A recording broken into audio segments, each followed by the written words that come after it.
One of the things that I look at most with gaming in general is how replayable a game is. In this era, there are a lot of games that are just single player, you kind of rush through once and then you throw them to the wayside, but I've played my fair share of Fire Emblem, a lot. So I figured, what are the most replayable Fire Emblem games? Because I know for a fact in my comments section, people have said they've got thousands of hours on Three Houses, hundreds of hours on Engage. So let me know, what games do you guys think are the most replayable? In this video, we are straight up doing a tier list on replayability, and I might be a little bit rusty on this one, so, forgive me if I forget any of the details. But yeah, we are going to try and rank all of these games in terms of their replayability. And this time around, I'm going to rank all of the Fire Emblem games. I'm not leaving anything off, even the spin-offs. Although, I will admit, I haven't played a bunch of them, so we'll go ahead and put those down there. So maybe you guys are still going to be mad at me, but I haven't played Tokyo Mirage Sessions despite actually owning the Wii U copy. I haven't played the Warriors games. But everything else, actually I lied, no BSFE either, but everything else I've played. So let's go ahead and start from the top. So I'm going to start with Fire Emblem 1, Shadow Dragon. Now this game is terribly, terribly outdated. It is good as a classic of its time, but I cannot in good faith recommend it in terms of replayability. The game is slow, it feels clunky, it's an old game, it was made in like 1990, so I don't necessarily blame the game, it's not a bad game, but it is not very replayable. And in that same vein, I think I'm gonna put Fire Emblem Gaiden down there, for pretty much the same reasons. It holds up a little bit more, but it is not as good and not as replayable. What is slightly more replayable is actually the original New Mystery of the Emblem. And I'm going to put this in B tier because Fire Emblem 3, it takes a leap from Fire Emblem 1 and 2. It remakes the first game, and it also adds onto it with its second core. So I'm going to put its replayability factor into sort of B tier. And we'll see. We can kind of like go around it and see how that goes. Now, since we're going in order, let's talk about FE4. Now, I'm biased. FE4 is my favorite game. I love the story, I love the characters, I love all the mechanics. FE4 has one glaring problem. The maps are huge and it takes a long time to get through it. So for most people, they're probably gonna say, it's so long it's hard to replay. But I will argue that FE4 has one of the first systems that actually adds a lot of depth to the replayability, and that is the Gen 2 units. There is so much fun to be had thinking of different builds, how to inherit different skills, how to pass down different equips, all of that stuff to your child units. And that's a major factor for replayability. It makes you want to go again. It's like, okay, I made Seti a god in my first playthrough, but I don't want to do that this time around. I want to make someone else really good, give them a different father, do all that stuff, give them a different weapon type. You can do that. And so I'm actually going to put Fire Emblem 4, I want to say A tier. We might drop it down to B tier. You guys probably thought I was going to put it in S. I'm not going to go that far down. But I think FE4 has one of the best replayable reasons in this series. Even if you skip the story, there's a lot of gameplay meat and potatoes to dig into here. Now let's talk about Thracia. Thracia is more in line with your classic Fire Emblem game. Your units are locked into certain builds and certain classes, which isn't inherently a bad thing. You have a pretty large roster, and you get a lot of customizability with skills and scrolls, which let you adjust and tweak the stats of your units. By default, because you have so many skills and scrolls, you can create different builds in this game. So I will give it a certain level of replayability, and I think I'm probably going to put it solidly middle of the pack in B tier. I think it goes above New Mystery of the Emblem, the original one. I don't think it quite hits FE4 level because you don't have the entire child unit second generation, but the way you can make and build out your different units makes this game pretty replayable. Also, the maps are a lot smaller, the campaign is a lot shorter than FE4's, and I think it's easier to kind of just pick up and play, despite it being kind of harder on the difficulty era and it can be a little bit frustrating, so maybe that knocks off a few points from the replayability. So we'll keep it sort of middle of the pack in B tier. I do like this game. Don't get me wrong, but we are purely talking about a replayability perspective here. Which, honestly, when we look at it, FE6 is kind of terrible for replayability. The cast is massive, And so one could say that, yeah, there's a lot of different people to play around with, and it gives you reason to do it. But the longer I go through with playing these games and the older I get, the less I really enjoy playing FE6. Some of those later maps take forever to get through. I mean, you would almost think that you're on an FE4 map, except without the sectionated castles to seize. I know warp skip is a thing, but then you also have the true ending that you really need to go through, and sometimes playing FE6 feels a little bit like a chore. And this is coming from someone who loves GBA Fire Emblem, don't get me wrong. But this game also has no customizability, no branched promotions, no reclassing, and so I think, and this is going to be a theme with most of GBA Fire Emblem, I'm honestly prepared to put one of my favorite games of all time, FE7, also down here on the same level of FE6. It's honestly just a little bit higher because you have Lynn and Eliwood and Hector mode that kind of shake things up a little bit, but in terms of replay, well, I probably would have to put FE7 in B tier, because while FE6 is more, I don't want to say like outdated, it is, but I feel like FE7 is more modernized, it's easier, the bar for access is lower, the game is generally easier to play, and so I think the bar for replayability is probably lower. So maybe I need to put it like, maybe at the bottom of B tier, higher than C tier. I think it deserves a little bit more than that. Or maybe it's top of C tier, I don't know. It's a little bit higher than FE6. But yeah, these two games are very interchangeable. FE6 is harder, the hit rates are worse, the enemies are tougher. The chapters are longer. FE7 is the chapters are easier, it actually has different routes. The dialogue changes a little bit. The story doesn't really change that much. So from a story perspective, I think these two are like pretty similar on the level. It's just harder to go through FE6s than FE7s. So I think replayability is a little bit lower. You kind of get through FE6 and you're like, oh, whew, sigh of relief. I finished that game. I don't think I really want to go back to it. But I mean, correct me in the comments. FE7, I'm biased. I like to replay FE7, but I don't think it's a great one from like a strict standpoint of new content that I will be able to find. All right, that was a long ramble. Sacred Stones. I think Sacred Stones is incredibly replayable. It also has two different routes, and the units on promotion also have promotion splits. And so I think this is actually one of the more replayable Fire Emblem games, like maybe top of B tier, honestly potentially low A tier.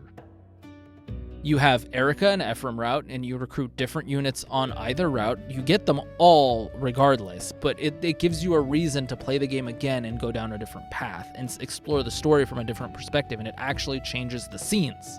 It is also very short. It only has 20 traditional chapters, and so you can get through it fairly quickly and then boot it up and get through it again.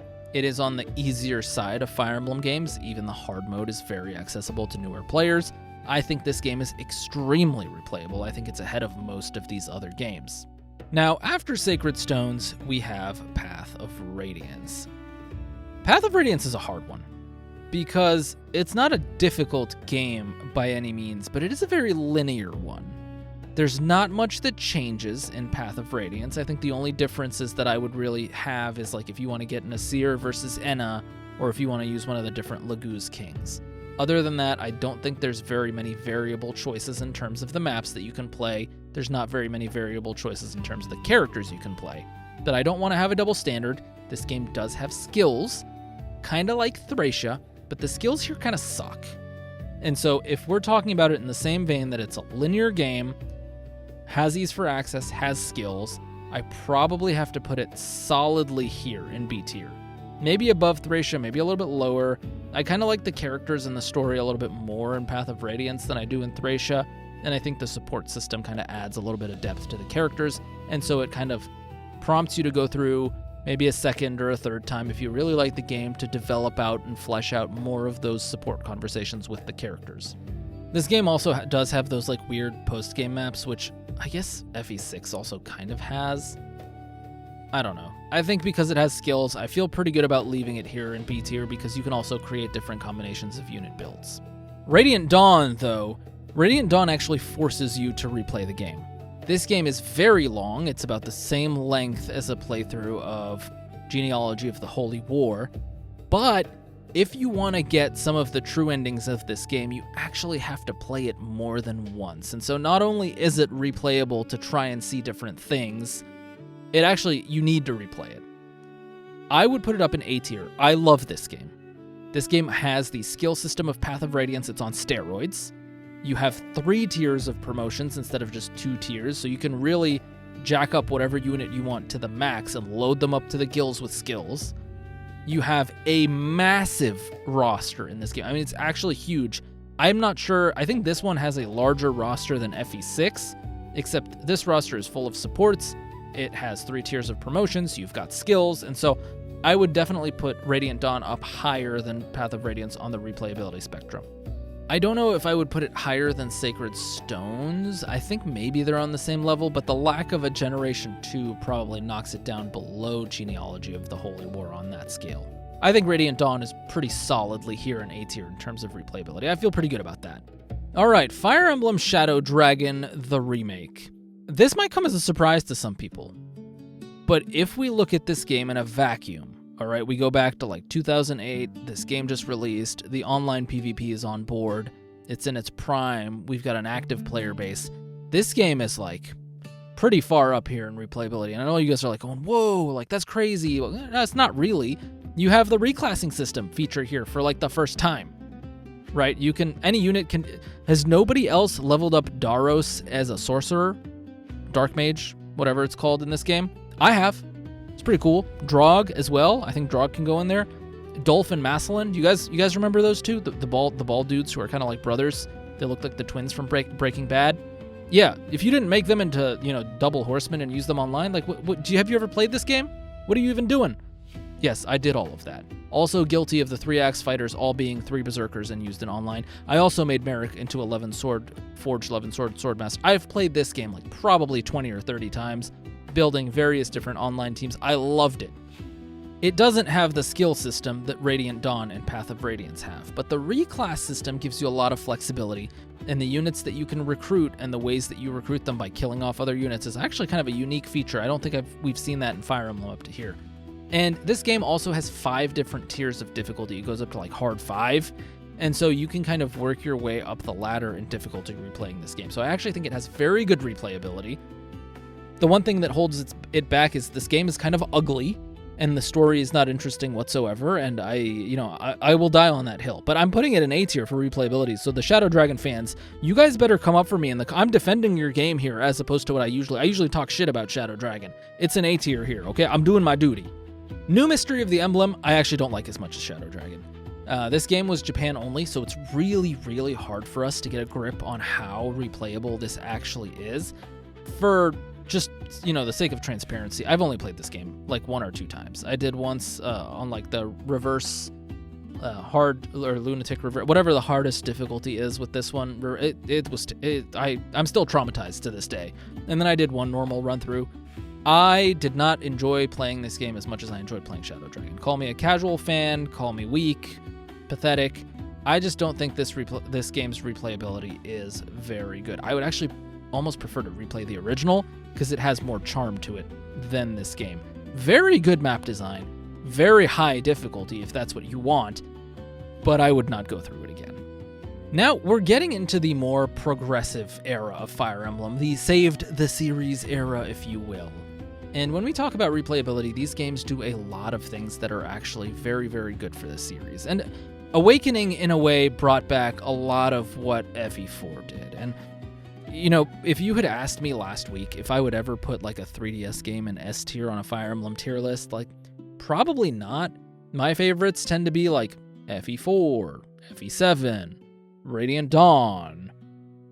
I really like a few things of what like Three Houses and Engage do, but like I'm not the biggest Awakening and Fates fan, and maybe I just need to replay these games honestly to remind myself. But now that I think about it, Fire Emblem Awakening, and I think by extension Fates, I'll put Conquest up here, honestly, are 2 extremely replayable games, because not only do they do exactly what FE4 did with the 1st and 2nd generation, they blow that wide open with the skill inheritance, the reclass option, all of that stuff. And so I think from a replayability perspective, these games are extremely replayable. I mean, Conquest is actually really good for difficulty and map design, and Awakening is just a charming game overall, even though it does kind of fall off a cliff after a certain chapter. It kind of like nosedives like right into the ground in terms of the story. But I digress. In terms of replayability, still very good.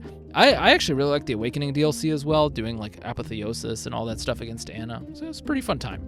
Birthright and Revelations are an interesting standpoint because these games, I mean, Birthright is very easy and the story is not good, and Revelations is kind of like all over the place in how it wants to be, and the story is also not good. I mean, it's not good in Conquest either, but at least the map design is solid.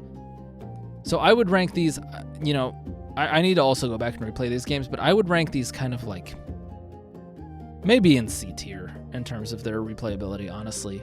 It's not a dig at the games. It's just like we're thinking about how much fun you would have replaying these games. Maybe C is a little bit too low.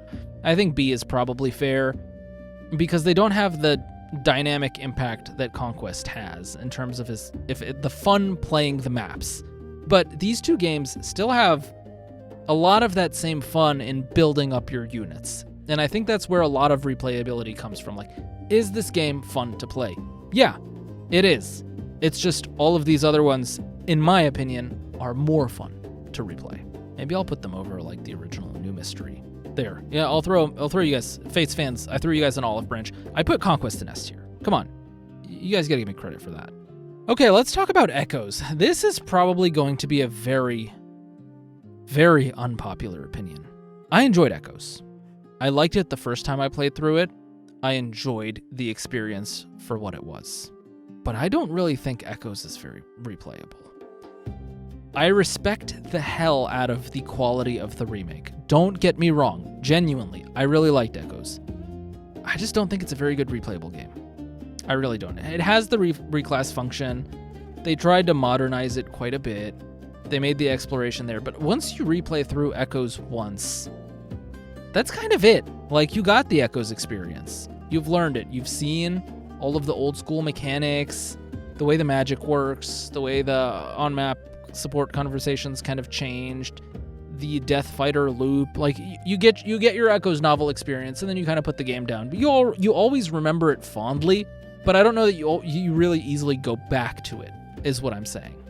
And so, at least to me, Echoes is solidly here in C tier, kind of below all of these other games, despite you being able to do some customization and the way weapons are transferred in between the camps and stuff. Like, I like that, but I just don't think it's like hugely replayable. Now, let's just get this out of the way. You should never play Fire Emblem Heroes, ever. Not anymore, at least. We're like 9 years in. I sure hope you're not playing Fire Emblem Heroes. I spent a significant amount of time playing Fire Emblem Heroes. That's how this channel was built. If I were to rank this based on how easy it is to pick up Fire Emblem Heroes after you've put it down the first time, impossible. Because the power creep is like so wildly out of control that you pick up this game, you re-download it, you look at the first unit and the weapon description, and your ADHD doesn't even allow you to read halfway down, and you just uninstall the game again. So, not replayable whatsoever. Would not recommend 0 out of 10. It's 2026. Let's move on to bigger and better things, guys. What are we doing with our lives? All right, Fire Emblem Three Houses. Fire Emblem 3. I have a love-hate relationship with the replayability in Fire Emblem Three Houses. If we are looking at it from a strict how much content we have in the replayability of Fire Emblem Three Houses, it is probably top of the tip of S tier. The one thing that really drags down Three Houses, like astronomically, is that the first half of the game is the complete same in every single route, no matter what you do. If it was different, this would be the highest tier you could possibly get. And I feel like I'm obligated to penalize it for this, even though every time you replay Awakening and every time you replay Conquest, it's also the same exact game, but all the way through. But Three Houses feels so forced because you have to replay it 4 times, that by the time you finish replaying it 4 times, you have Three Houses fatigue. And that honestly happened to me. Now, I'm not knocking it too far down, because the unit customization, the systems that are in place, like just the vast amount of freedom that you have in this game is incredible. But the ease in which someone picks it up and puts it down, I feel like is a little bit lower than the rest of them, but I'm still going to put it in S tier, and people might get mad at me for this. They might get mad at me for putting their game below Conquest and below Awakening. I do believe it's S tier replayability. I just don't know if it's the best game to replay. Argue with me here. I welcome it. Go to town in the comments. Let's do it. Last but not least, we have Fire Emblem Engage. Fire Emblem Engage is really, really fun. It has everything great about the skill system. It has a decently sized cast of characters that's pretty varied. It has a very open reclass system. It brought in some new classes. I really like Fire Emblem Engage. I really like the progression system. I really like just the general gameplay of Engage. I think it is highly replayable. I think it is an A tier game in terms of replayability. Do I rank it higher than Shadow Dragon? Probably. Do I rank it higher than Radiant Dawn? Tough. Tough to say. I wouldn't put it higher than Genealogy, but that's just my personal bias. I think I would put it higher than Radiant Dawn, because in terms of replayability, you get more linear progression with your units here. Do I put it higher than Sacred Stones? I think this is where I draw the line. Because Sacred Stones has true replayability. It has just enough of uniqueness to its characters with both the route split and the promotion split that I think Engage kind of solidly rests itself in the middle of A tier. So yeah, I think we have our list here. I kind of did a pretty good job. It's kind of like a bell curve of sorts here. You know, it's middle heavy. This is how I like my tier lists to be. The average games are the majority. Would I change anything on here? Probably not. I think in terms of raw replayability, this is what we get. So yeah, I think that's the tier list. Hot takes all around. I know you guys probably all hate me at this point, but you should still subscribe anyways and like the video. Even if, you know, hate subscribing and hate liking is a very good thing to do, because I'm probably just going to come back next week with another opinion that maybe you agree or disagree with, and you have to come back and argue with me in the comments. And if you're not subscribed to me, how are you going to see the video for you to come and argue with me in the comments? You got to do that. You got to do that. We're going to keep doing this all the way up until Fortune's Weave comes out, and then when it does come out, we're going to do it some more. So yeah, I don't know. Make your own tier lists. I can leave a link to this tier list in the description because a lot of people demanded it after the last video. It really, if you type in like Fire Emblem Games tier list into Google, it should pull this exact one up. But I'll put it in the description. But yeah, that's it for this video, and I will see you guys in another one very, very soon. Peace.